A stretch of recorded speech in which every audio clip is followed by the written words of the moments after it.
are only part of the firearms black hole the army has been fighting.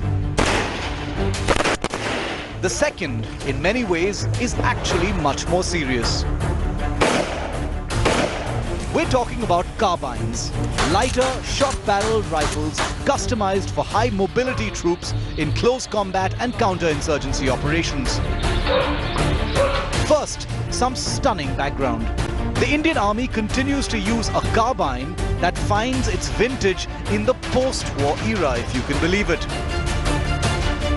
The crusty old 9x19 carbine. India acquired this weapon as a replacement for its 10 submachine gun from the UK after the 1962 border war with China. It saw action with the Indian Army in the 1965 and the 1971 wars. Over 600,000 1A1 carbines have been produced at the small arms factory Kanpur.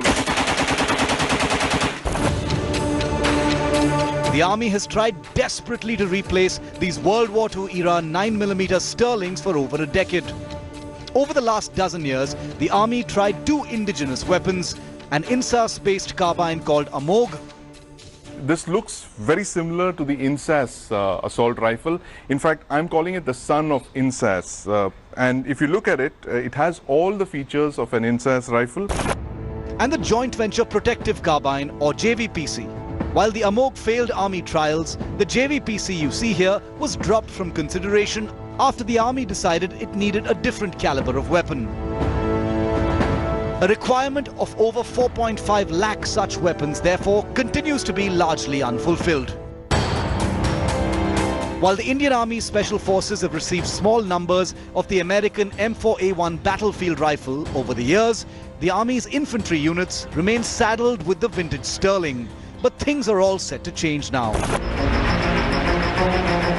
Emirati company Caracal's Car 816 was chosen by the Army in 2018 for a fast-track supply of about 94,000 of these carbines.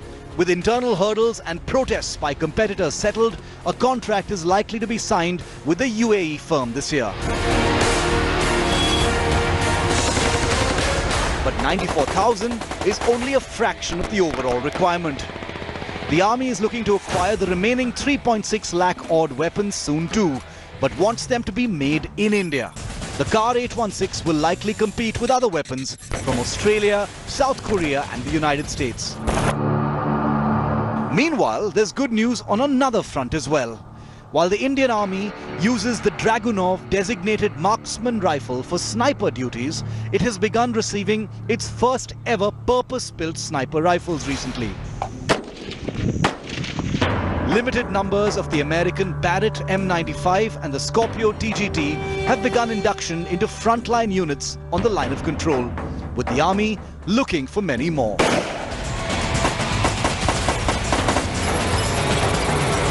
New operations, bigger challenges, better weapons.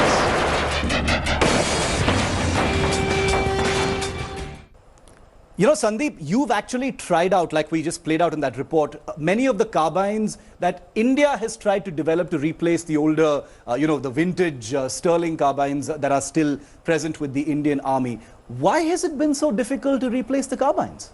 Well, Shiv, like you pointed out, the indigenous carbine, for various reasons, it's not met the Army's requirements. Yes. The Army is very, very clear that, look, we need the best. We need to test and get the best. And a lot of the indigenous carbines have failed to meet those requirements, and in fact, off late, they changed the caliber of the requirement as well. So, which meant the indigenous 5.56 into 30, the JVPC was ruled out. So, the Army is now looking at a very contemporary NATO standard 5.56 carbine, which is what they're looking at. Yes. Now, the other problem there is the number of calibers that the Army is introducing. Yes, and I'm going to talk about that as well, yeah. So, you're looking at probably the only major army in the world with 3 rifle calibers, the 7.62 51, the 5.56 45 and the 7.62 into 39, which is your AK round. So this is going to lead to a lot of chaos in terms of different ammunition. Right. When you add the other sniper rifle ammunition and the MMG ammunition, there's going to be a bit of a nightmare. As far as logistics and training are concerned. Yes. Gaurav,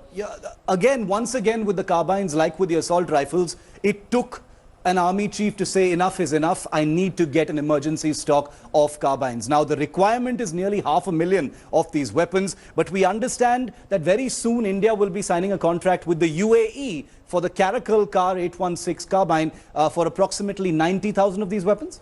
90,000 is the number that we've been told. And again, so you get Emirati carbines, you have American 6-Saws assault rifles, yes, battle rifles, plus you have the Russian or Indo-Russian, AK-203s. So logistical nightmare, inventory nightmare, the service score is going to have a nightmare, the ordnance score is going to have a nightmare.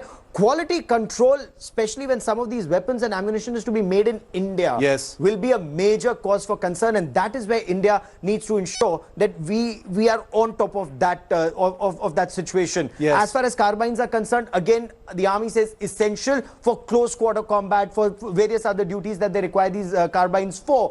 Why haven't they been replaced? Because the GSQRs, the general staff requirements, they kept changing many times. Goalposts are changing. So you kept changing the goalpost, and the army says the nature of warfare kept changing, and they just tried to keep abreast. Also, domestically, they could not, everyone was, okay, we'll make in India. You could not make in India. You could not get it from outside. So things kept changing, and finally the chief put his foot down, yes, and now we are getting them. Sandeep, apart from the carbines and the assault rifles, the other weapon that a lot of people actually miss is the sniper rifles. There are two American, sniper rifles that have also come into service very quietly, a couple of months ago. There's the Barrett M95, the Scorpio TGT. Isn't it true, Sandeep, that these are actually the first purpose-built sniper rifles entering service with the Indian Army? The Dragunov that's currently in service, like we are showing our viewers, is a designated marksman rifle. So see that these are the Indian Army's first real sniper rifles. Shiv, that is a big hole in the Indian Army's preparedness. The fact that we are the only major army in the world without a sniper school. Incredible. We don't have trained snipers. And as you correctly pointed out, the Dragunov is not a sniper weapon. It's a designated marksman rifle. It's got a range of less than a kilometer. The two rifles that you pointed out for the first time give the Indian Army the capability to engage targets beyond a kilometer and a half. Yes. The Scorpio and the Barrett can engage targets to over nearly 2 kilometers. There have been some incredible achievements in Iraq and in Afghanistan where snipers have engaged targets to almost 2 kilometers. Right. So these are two very potent weapons, and they're being used right now on the line of control to control infiltration, as we've been told. Absolutely. Gaurav, sniper rifles finally coming in. For the lay viewer, explain that to us. You visited the line of control, including very recently. We've seen Indian, soldiers being picked off by Pakistani snipers as well. Why has it been such a late realization that Indian soldiers need sniper rifles as well, quite apart from having a sniper school and a sniper curriculum? So again, this is grey zone warfare. The nature of warfare is changing. We were playing by the rules. The enemy doesn't play by the rules, and now India knows how you inflict more damage without fighting.